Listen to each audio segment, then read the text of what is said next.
Harry and Meghan didn't sell out Sundance. So Prince Harry and Meghan Markle showed up to Sundance for their documentary Cookie Queens, but the theater had lots of empty seats.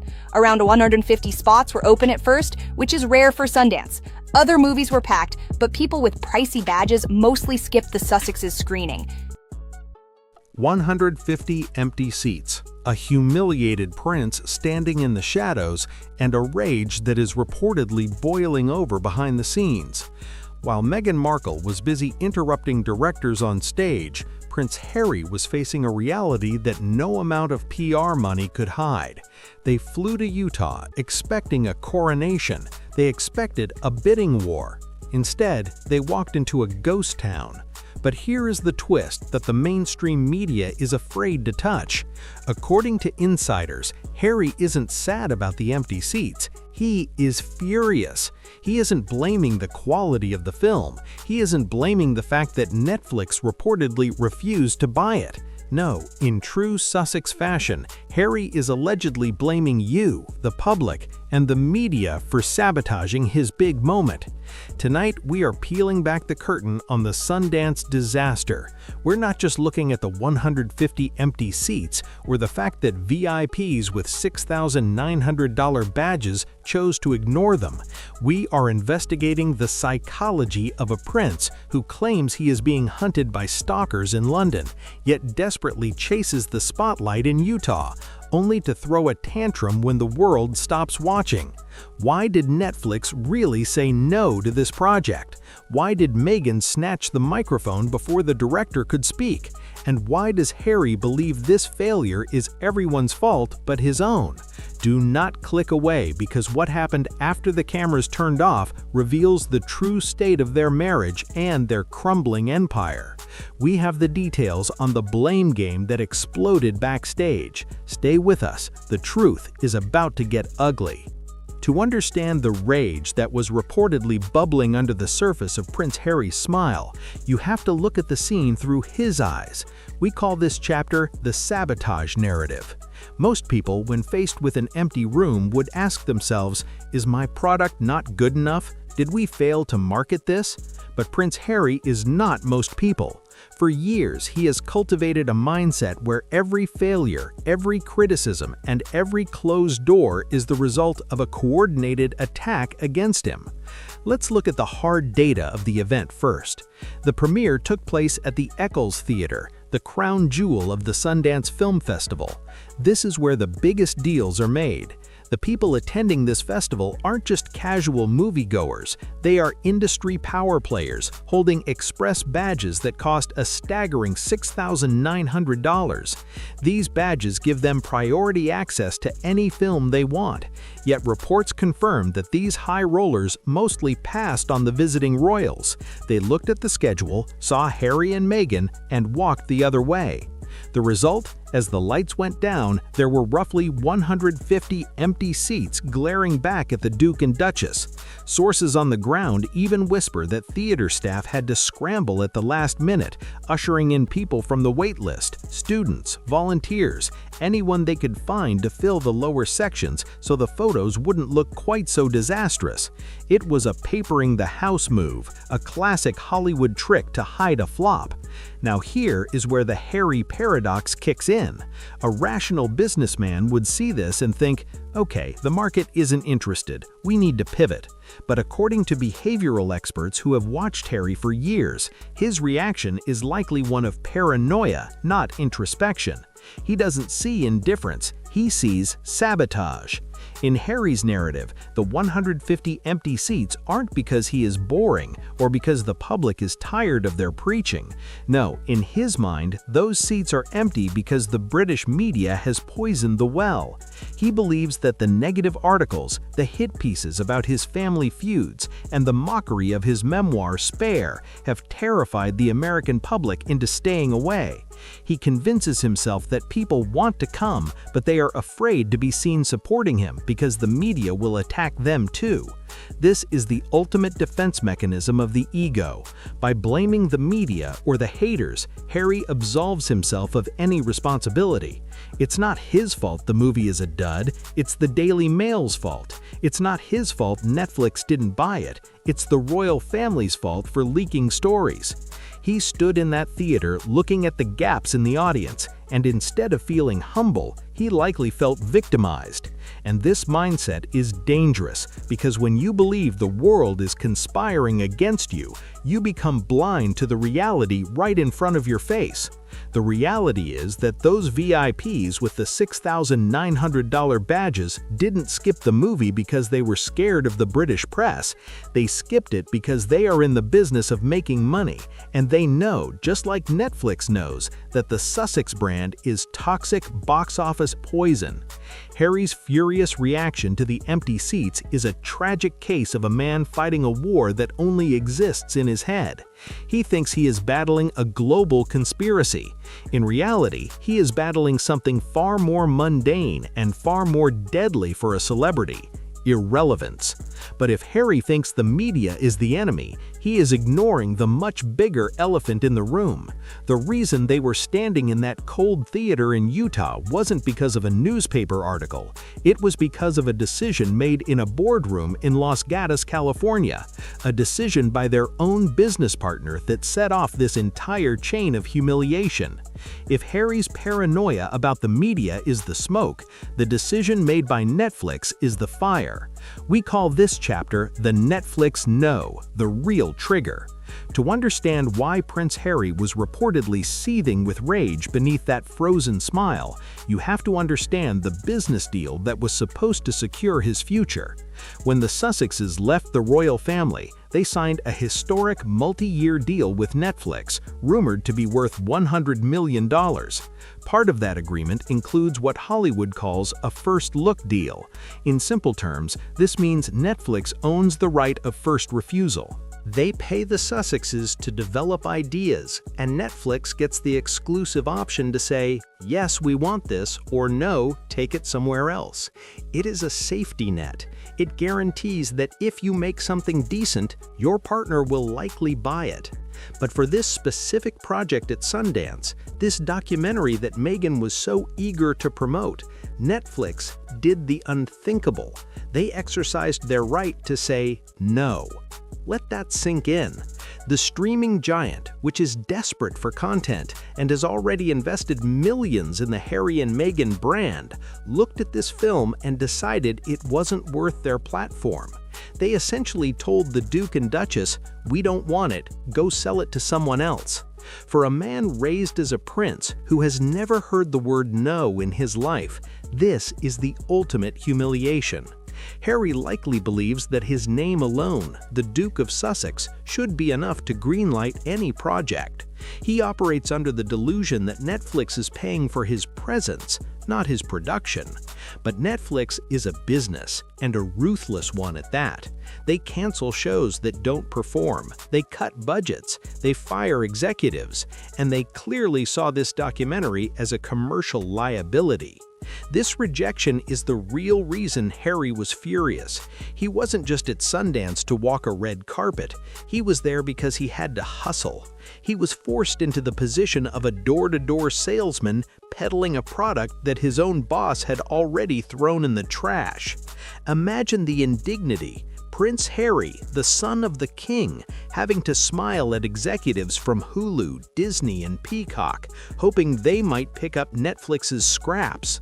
It degrades the royal brand to the level of a desperate reality star trying to extend their 15 minutes of fame. Industry insiders suggest that Harry feels betrayed by Netflix. He likely views this rejection as a breach of loyalty.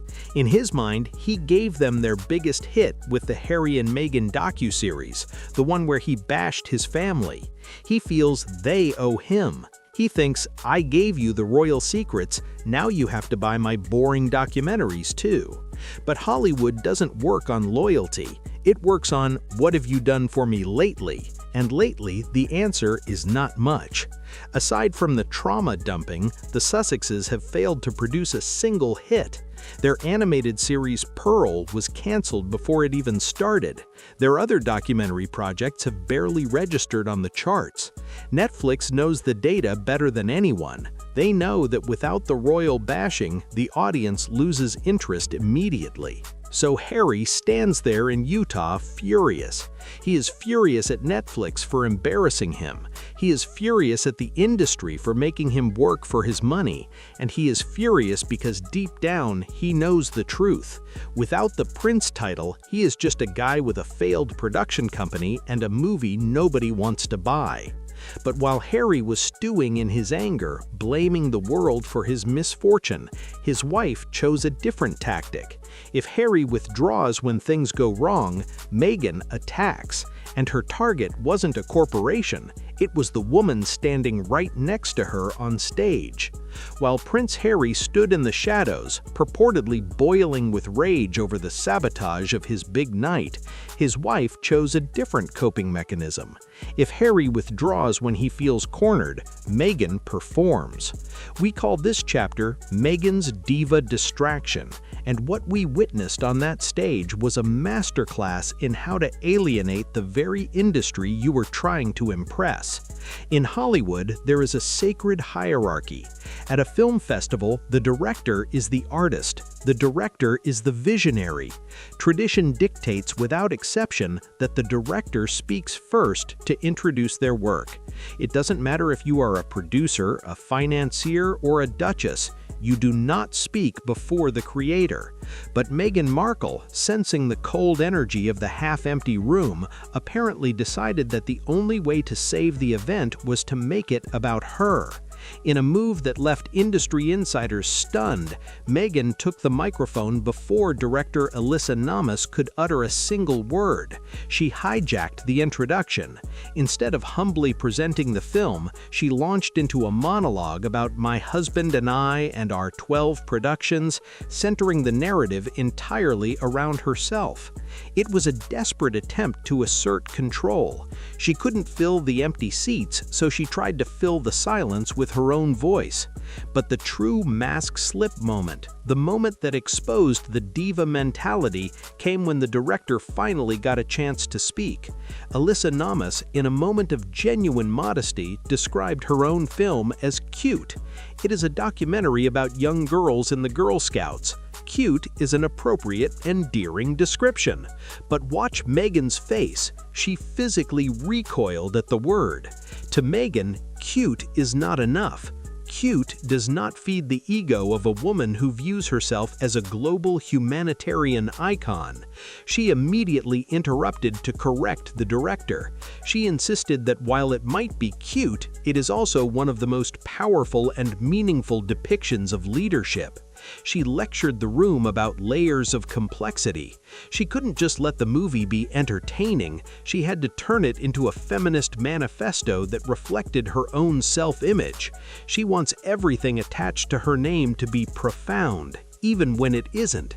Before we analyze how Harry reacted to this embarrassing display, I want to take a brief moment to connect with you, the real people who make this community so special. Here at Legacy's Edge, we believe in respect, humility, and giving credit where it is due, values that seem to be forgotten in Montecito. I truly hope that you and your families are safe, happy, and in good health wherever you are in the world. I am always humbled by our global reach. Are you watching from a snowy evening in Canada, a sunny afternoon in Florida, or perhaps from the UK itself? Please formally state your city and country in the comments below. Let's show the world that common sense has no borders. Now, let's look back at the stage, because the dynamic between the couple was telling. While Meghan was busy rewriting the director's narrative, look at Prince Harry. He wasn't looking at her with pride. He was standing with his hands in his pockets, looking down at his shoes, shifting his weight from foot to foot. His body language screamed discomfort. He looked like a bored bodyguard, not a co-producer. Harry knows the reality. He saw the empty seats. He knows Netflix said no. He knows that Meghan's word salad on stage isn't fooling anyone in that room. While she was trying to dazzle the crowd with buzzwords about leadership, Harry was likely doing the math in his head, realizing that this diva stunt was only making them look more out of touch. the industry noticed. Executives in that room saw a producer who disrespects talent and overshadows the creative team. They saw a woman who needs to be the bride at every wedding and the corpse at every funeral. Meghan's need to be the star of a documentary she didn't direct is exactly why Hollywood is turning its back on them. It's unprofessional, it's rude, and frankly, it's exhausting. But if Meghan's behavior was a distraction, Harry's behavior regarding his own safety is a contradiction so deep it borders on absurdity. Because while he was standing there exposed to the public in a theater with open doors, he was simultaneously claiming in London that he is in mortal danger. How can a man be terrified of the public in the UK, yet stand casually in a room full of strangers in Utah? If Meghan's performance on stage was a desperate attempt to control the narrative, Prince Harry's presence in that theater reveals a hypocrisy so deep it borders on insulting the public's intelligence. We call this chapter the hypocrisy of safety. And for those of us who have followed his legal battles, the scene at the Eccles Theatre was nothing short of a revelation. Let's look at the facts. Currently, Prince Harry is engaged in a high-stakes, expensive legal war with the British government. His argument in court is specific and terrifying. He claims that he and his family are in mortal danger due to the media and the lack of armed police protection. He has stated under oath that he cannot bring his wife or children to the UK because it is simply not safe. He paints a picture of a man hunted, a man who needs a ring of steel just to survive a walk down the street. But then, look at what happened in Utah. The Sundance Film Festival is not a fortress, it is a public event. The Eccles Theatre is not a bunker, it is a cinema with open doors. Anyone with a credit card could buy a ticket. Anyone on the wait list could walk in. There were no background checks on the audience, there was no ring of steel, yet there stood Prince Harry, the man who claims to be the most threatened target in the world, standing casually in a lobby filled with strangers. He wasn't hiding, he wasn't running, in fact, he was actively seeking attention. He was posing for photos, he was waving at the crowd, he was inviting the very media he claims to despise to come closer and take his picture. So we have to ask the question that the mainstream media refuses to ask. Harry, are you in danger or are you just inconveniently famous? You cannot have it both ways.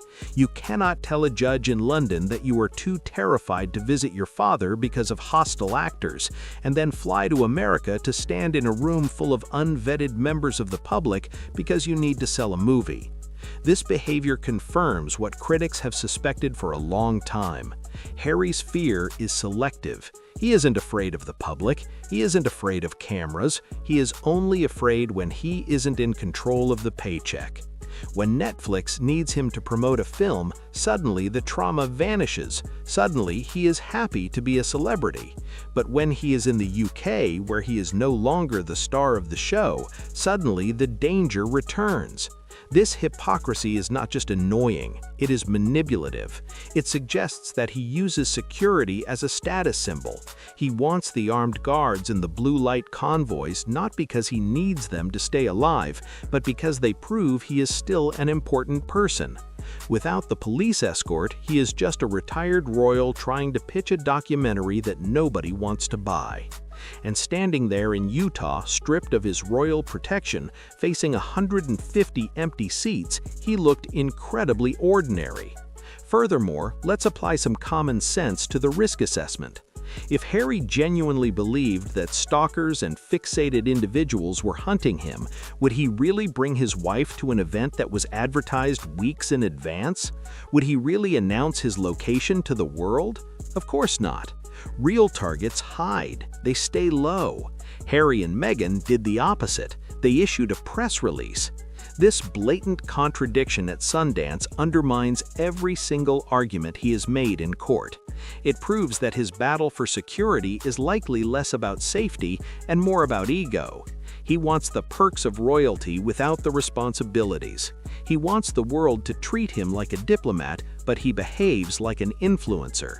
And speaking of stalkers, while Harry was playing the relaxed celebrity in Utah, his team in London was busy spinning a very different story. Just days before this red carpet appearance, a story was leaked to the British press about a stalker in the courtroom, a story designed to terrify the public and pressure the government. But as we connect the dots between the empty seats in Utah and the courtroom in London, a disturbing pattern emerges. Was the danger in London real, or was it just another production scripted to distract us from the failure of his brand? If the hypocrisy at Sundance was obvious, the machinations in London were downright calculated. We call this chapter The London Connection, the stalker stunt. Just days before Harry walked the red carpet in Utah to face a humiliatingly empty theater, a terrifying story was conveniently leaked to the British press. The headline was designed to send a chill down your spine. Prince Harry's stalker sat meters behind him at High Court trial. The narrative Harry's team wanted to sell was clear. The prince is in mortal danger. Even inside a courtroom, the wolves are circling. He needs his armed guards back immediately. According to the report, a fixated individual, a woman who was on a watch list drawn up by Harry's private intelligence team, had managed to enter the public gallery. She sat just a few rows behind the prince. Harry's private security team immediately alerted court security staff, creating a scene of high drama. But here at Legacy's Edge, we don't just read the headlines, we read the security protocols. And when you look at the facts of the venue, the stalker story falls apart faster than the Sussex's popularity polls. First, let's talk about the High Court in London. This is not a shopping mall. This is not a public park. As anyone who has visited knows, the Royal Courts of Justice have airport-style security.